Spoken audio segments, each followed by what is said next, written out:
Hey everyone, how's it going? It's Anthony Cosenza with CincyJungle.com and the Orange and Black Insider Bengals podcast. I hope you are doing well. I know it's a little late for some of you on this Friday evening, but we're doing a little impromptu Q&A. Me being on the West Coast, it's not so late for me, but I wanted to. We're going to do a Bengals mailbag feature on the website. We're going to. We like to do the listener questions on the podcast feed, so I thought I would. Come at you, answer some questions you have. Leave me some questions in the comments section. Would love to hear from you as the Bengals tee up week 3 going to Buffalo. Buffalo 2-0. The Bengals are 0-2. So, kind of a daunting matchup, if you will, coming down the pike here. Now, again, you can leave your questions, comments, anything you want me to kind of touch on here. I think I'm simultaneously streaming on Facebook and on Cincy Jungle's Facebook and on the Orange and Black Insiders YouTube channel. So if you want some questions answered, leave them on either one of those. You can also tweet me at CJAnthonyCUI or at BengalsOBI. I wanted to start off with this one. I did get this tweet a little earlier today. It was from the username is ODAT at DZE. I know this may appear to be a dumb question, but in context to the full season, not game to game, which is it better to have on Sunday, a win or a very good performance? But I don't mean finishing with a moral victory or heroic failure. I understand. It's weird in a word way, but I do understand the question, and I think it has to do with kind of the tanking aspect. It has to do with the how are we going to feel about the team? Is a win going to, essentially hurt them at the end of the year if they want to get one of those high picks? I said this on this week's episode of the podcast. If you tuned into that, the Bengals can still remain competitive. They can salvage this season. And if they want to get a quarterback, one of those high quarterbacks next year, they can still make that happen. They can go and move up. They have to sacrifice draft capital. The thing is they have to do things that they have not been traditionally comfortable with. That is sacrificing draft picks. That is spending money. That is using capital. A lot of teams do this, okay? Houston moved up in the draft to get Deshaun Watson, and they were a competitive team. Kansas City, the same thing with Patrick Mahomes a couple of years ago. They were, I think, in the 20s, moved all the way up to 10 or 11, whatever it was, to get Patrick Mahomes. So these teams can do that. Cincinnati can do that. Now, in terms of the question that the listener gave us about this weekend, I think you got to get that win. It's on the road. If you're going to do anything this season and even come close to sniffing the playoffs, you got to get this win. You probably have to have a win next week against Pittsburgh on Monday night. The Bengals don't, I've said this a ton of times, the Bengals don't have a home game left in September. They only had one home game, and that was against the 49ers, and that was an absolute disaster. So I think for a lot of different reasons, feeling good about things moving forward, showing progress and the coaches being able to get this team to improve week to week, to not make the same mistakes. I think it's a big deal if the Bengals get a win this weekend as opposed to just kind of playing well. Because usually if you lose, you can point out a couple of big mistakes. And when you're an 0-3 team, it kind of points to you're just not a very good team. And this new coaching staff is overseeing a team that is making errors. So I think for a lot of different reasons, you want to see the Bengals win instead of just kind of getting those moral victories. Dalton RC, what's going on, Dalton? Good to see you, man. Are we looking at getting a new kicker? No, I don't. To my knowledge, I don't. I don't know that that's going to be the case. Randy Bullock has been their guy, and there hasn't been much news on the kicker front in terms of them bringing in competition or Randy Bullock being on the hot seat, that sort of thing. So I think if these big kicks continue to be missed by Bullock, then yes, the Bengals have brought in players to try out throughout the early part of the season. They signed a linebacker after week 1. So I think they're going to look at potentially get they're going to look at getting guys in here for a workout if Randy Bullock continues to miss some kicks. But for now, it appears that it's Randy Bullock's job.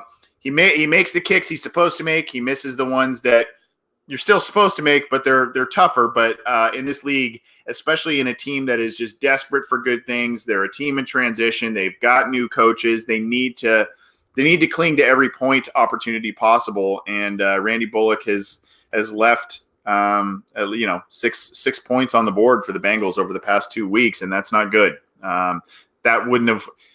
You look at the score last week. One field goal probably wouldn't have made a huge difference when you look at it that way. But at the time, it was a critical miss. The Bengals were kind of trying to climb back in the thing. There was a 2-possession game at the time, and he misses the field goal, and ball hooks left, and that's not good. And then obviously in a 1 point difference in week 1, him missing that kick looms large. Steven Spivey, what are the keys to the game against Buffalo? Great question. To me, I think there's basically two things you look at, right? It's better play from the linebackers and or the defense itself, especially the back end of the defense, right? The linebackers, the safeties have really regressed this year after Sean Williams and Jesse Bates, after having really good seasons last year. They've been victimized pretty often, and I think it's because they're playing a bit further up in the box than they are used to, because they need to mask those linebacker deficiencies. So I mean, basically, you look at that area or the run game. To me, it's the running game. You have to get the running game going, because that not only shows that the running backs are being productive, but it shows a boost in offensive line play. And when you have a boost in offensive line play, obviously the running game works, the passing game works, all of that. I think the passing yards will continue to be there. The passing plays will continue to be there. They've been there the first 2 weeks. Andy Dalton's one of the leading passers in the league in terms of yardage. So I think those will be there. It's finding balance, being able to use play action. And, Buffalo can score some points, but this isn't a Kansas City Chiefs offense here. So I think if the Bengals were to get some yards, put some points up, I think they can potentially win a shootout if they're able to, run the ball effectively, use those running backs effectively. I think that, like I said, the passing yards will be there. It's just a matter of how that works. Obviously, you want to see the uptick in defensive play from week 2, but I think for now, I think you really got to find that balance on offense. Zach Taylor preached that all off season. That's been kind of a little bit of a surprise really throughout the entire preseason and regular season, that the Bengals haven't been able to run the football. I mean, we knew this offensive line had issues. We knew there was, injuries and, not the biggest household names on that line. But, late last year with kind of a patchwork line, they were able to run the ball very well. You kind of figured they would be able to do at least a little bit of the same this year with very similar cast members. Maybe even, perceived improvements along certain areas, and they haven't been able to do anything. So to me, I think the biggest key is running the football this week and finding balance. Obviously, defensive play is another key, but for me, running game is paramount this week. I see in the, I believe it's the live YouTube chat,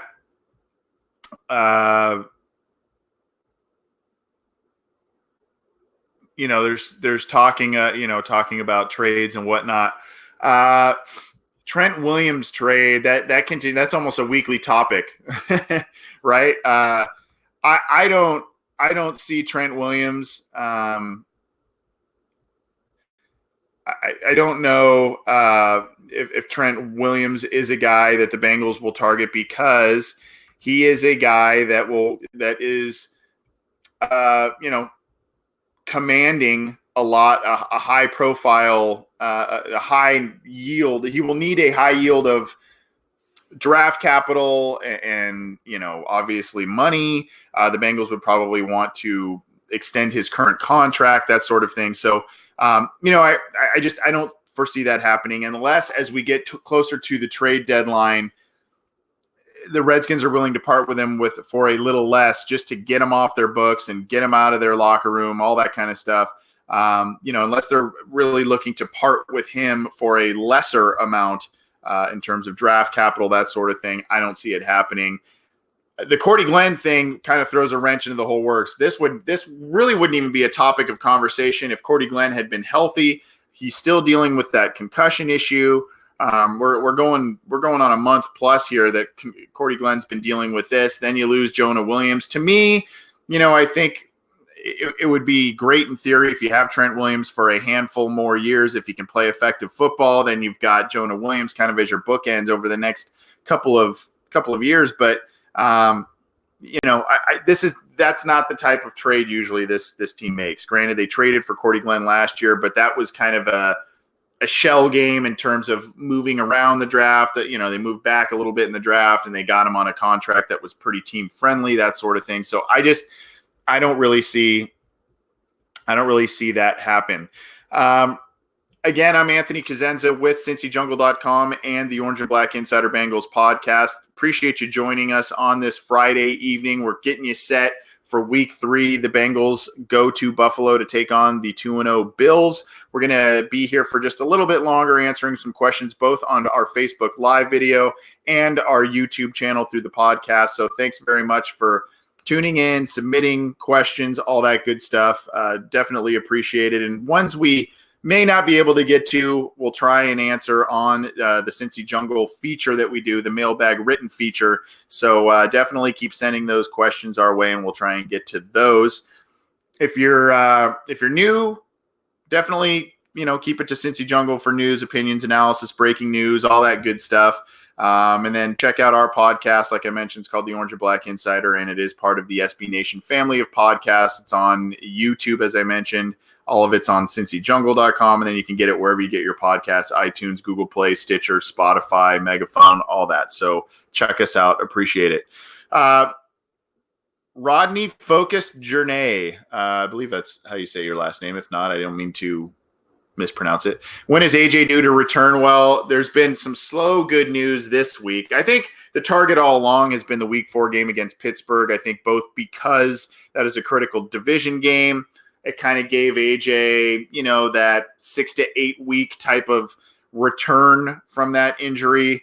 Really give him the full length to recover from the scope on his ankle and all of that. So, I think that's probably been the target all along. He's a little bit ahead of schedule right now. According to some reports, he's doing some running. He's been doing some stuff on the rehab field this week, which is a first really since he had the injury. So, I think he's not going to play this week is my guess, but I think he has a chance to play next week against the Steelers. I think if things continue to progress throughout what's left of this week, and then obviously if he's able to kind of get on the field and do some things next week, that would bode pretty well.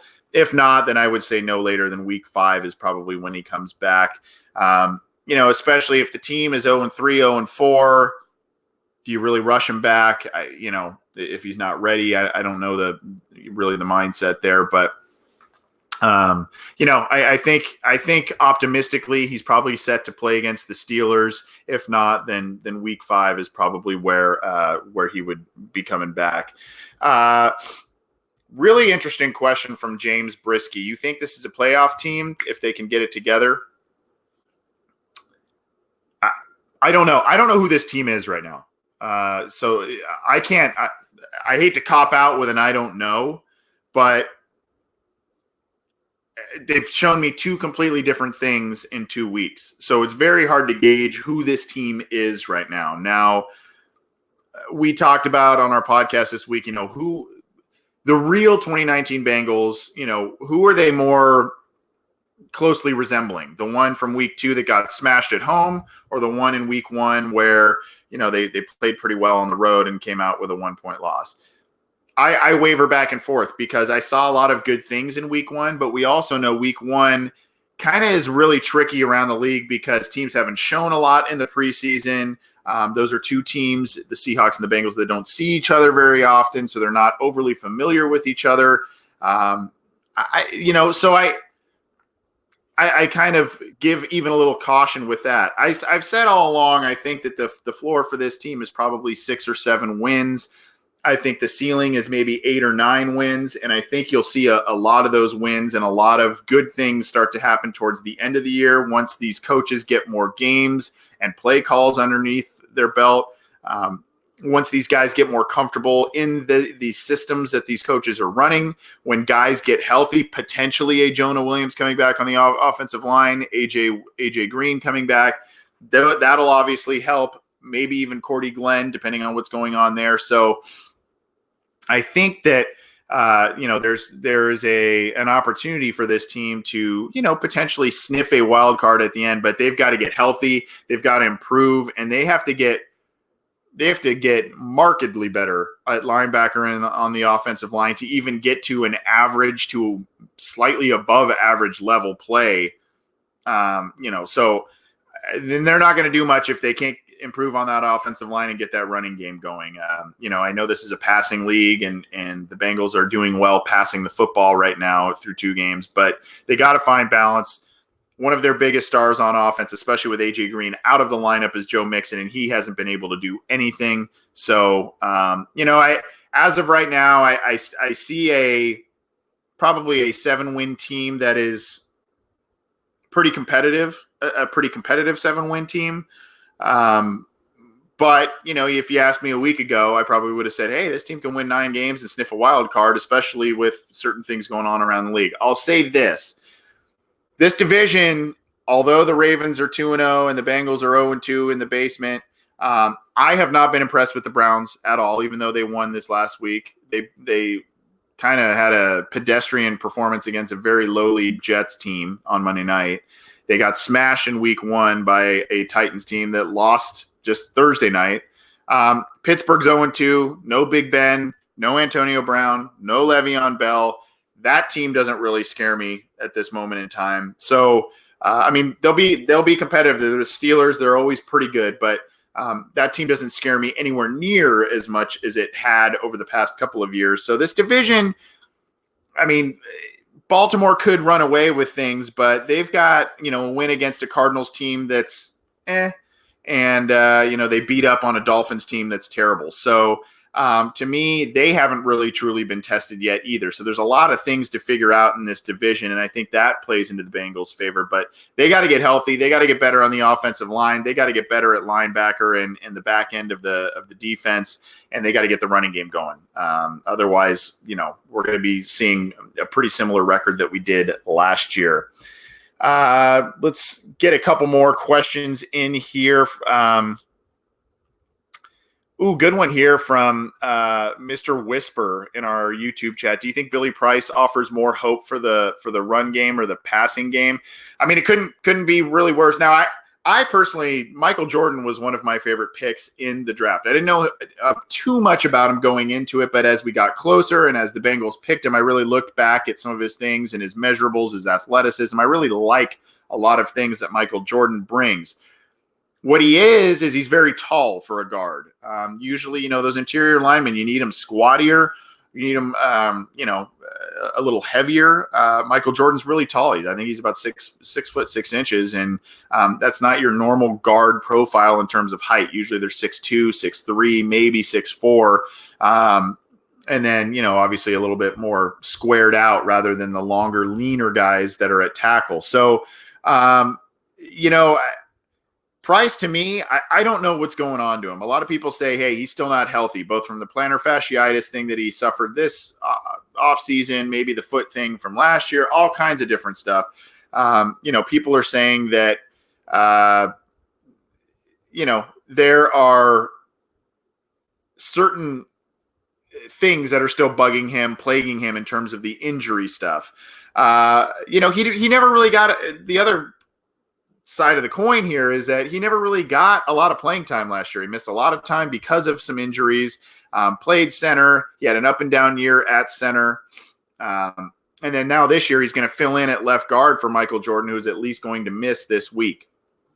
So I think it's imperative that he plays well, but I don't know that he will. The Bills defense is pretty good. They can get after the passer and they can do a lot of different things. But, I hope that he does well. And if he does, I think it means very good things for the Bengals, and I think he can open up some things in the run game. We saw when he played late last season, if you remember, he started week 1, played in week 2, got hurt in week 2, and then missed a handful of games, came back towards the middle and end of the season. That's when the running game started to get going, and that's when the Bengals were able to run the football despite being super predictable with Andy Dalton out of the lineup. So I think he bodes well in that respect, but he's got to be healthy. I don't know where his mindset is after being benched, but this team needs him, whether it's at center. Now, Trey Hopkins has played pretty well at center, but whether it's at center, whether it's at left guard, whether it's at right guard, whatever, they need this guy to play well. And they need him to, they need him to come in, stabilize that offensive line. And they need really, after this streak of really poor first-round draft picks since 2015, they need him to step up. John Ross has started to kind of finally get back on the rise here. But, these last few first-round picks have not been very good for the Cincinnati Bengals, or they've been injured or things of that nature. So I think he's very important to answer the question. I think he can help this team out, particularly in the run game. There were some issues in limited play last week. He got kind of knocked over that I saw on one play. Obviously had an up and down preseason that caused him to be benched.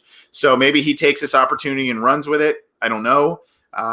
But there were shortcomings on him coming out of the draft. The Bengals still went after him, and now they're kind of scrambling to see if he can pick up the pieces and play pretty well. I think he's needed. I think he can give him a boost in the run game if he's healthy and feeling all right. Not so sure about the pass offense. Going to answer maybe one or two more before we get out of here. Appreciate all the questions. There's been a lot of questions. I'm trying to get as many as possible. I like this one too from Chris Weston. Besides linebacker and offensive line, what position or positions do you think we need to improve upon? Well, linebacker and offensive line, I mean, that's a number of different positions. And what you're asking, I don't know if you're asking bring in more outside help, bring in a different guy, or just have those starters improve their play. There are a couple of different places I could look. I think the major area that the secondary for me is not playing as well as I had thought. Drake Kirkpatrick, granted, we know he's a bit of a roller coaster at times, but he's a physical guy. He can make some plays. He has not done very well this year. William Jackson has been a little up and down. He did have the interception last week, which was nice, but he's been a little up and down. And I mentioned the safeties. I think, to me, the safety play is critical right now. They have not played well. They are two of the lowest ranked safeties by Pro Football Focus metrics, if you abide by their data. So after basically being Bates and Williams, that is, being 1 and 2 in terms of tackles and interceptions on the team last year, they are really seemingly being out of position. They seem to be on their heels a bit. They're not reading plays as well as they should. And I think also they're putting Bates in some precarious situations. He's kind of more the center fielder, the range guy. He's got the speed. He's got the athleticism. They're not letting him do that as much this year, and that worries me. So to me, I think, especially if your linebackers are not playing well, we know that defensive line is going to get after the quarterback, be it via pressures or sacks or what have you. So I'm not worried about the defensive line. I think the linebackers, unfortunately, we know who they're going to be, but we've seen better play from Bates and Williams. And to me, I think that is a critical area that needs to improve, not by benching those guys, but by creating different schemes, by putting them in different positions and letting them play more to their strengths rather than maybe a little bit closer to the line than they're used to, and leaving them in different situations that they really aren't accustomed to, because they have to make up for the play of the linebackers. So at any rate, that's my take on things. I see another question here from Ken about trading AJ Green for Trent Williams. We talked about Trent Williams. I want to see AJ Green stay in Cincinnati. I want to see him produce in this offense. The Bengals already let one of their best guys go in Andrew Whitworth, who should have retired a Bengal. I don't think, regardless if you think you're overpaying for AJ Green, despite the injuries, we know who he is when he's healthy. He's a dominant wide receiver, even at his age and with these injuries. give him a lifetime achievement award in terms of a contract or whatever, reward him, let him be this franchise's Larry Fitzgerald, let him stay here, let him play under Zach Taylor and in this offense. To me, I wouldn't trade him right now. I know Boyd's producing. I know John Ross is producing, but think about those two guys along with AJ Green, a now healthy Tyler Eifert, CJ Uzama. I just think that brings a different dynamic as well. Who knows? AJ Green being out there could also open up the run game. Guys are moving back a little bit on the defense because they have to be a bit more honest with AJ Green out there. They can't stack the box, all of that. So to me, hang on to AJ Green. You're not doing well in the draft. You have not done well in rounds 1 and 3, especially over the past couple of years. You have not done well. If you want to go make a move for a Trent Williams, if you want to go make a move for one of these guys out there that's, a Jalen Ramsey, whoever, to me, be willing to part with some of that draft capital. And if you're not going to do it for a veteran player on the market, be able and be willing to move that draft capital to move up in the draft and get immediate impact players. I said this earlier this week, this team right now, this 2019 draft class, you had to go all the way until their third pick in the 4th round, which was Michael Jordan, to see a starter. Jermaine Pratt didn't even take their 3rd round pick, who was the only, they drafted Deshaun Davis, but he didn't make the team. Really, by most standards, he's the only linebacker that they drafted that stuck on the team, all that kind of stuff. Didn't even play a defensive snap last year. Drew Sample, 2 catches last week. Really didn't have an impact in week 1 or 2. Jonah Williams, obviously sidelined. So to me, you got to be able to part with some of that draft capital. And if you're not, then you better beef up the scouting department to make sure that you are hitting on those draft picks. That's my take. I've been here for a while, guys. I appreciate you tuning in. Maybe some of you are having dinner. Maybe some of you are having cocktails or both. I'm envious of you either way. But have a great weekend. I'm sorry if I couldn't get to all of your questions, but we appreciate you tuning in on this Friday evening. We'll get this up on cincyjungle.com in the form of a written mailbag, as well as through our podcast channels. And you can listen to it as much and as frequently as you like. But I appreciate all of you. I appreciate the comments, the feedback, all that stuff. I will be back after Sunday's game against the Bills to do some post-game reactions. I hope you join me. And hopefully we're talking about the Bengals' first win of the regular season and Zach Taylor's first win as an NFL head coach. Thanks for tuning in. Enjoy the rest of your weekend. Be safe. I'm Anthony Cosenza with cincyjungle.com and the Orange and Black Insider. Check out both the site and the podcast when and how you can.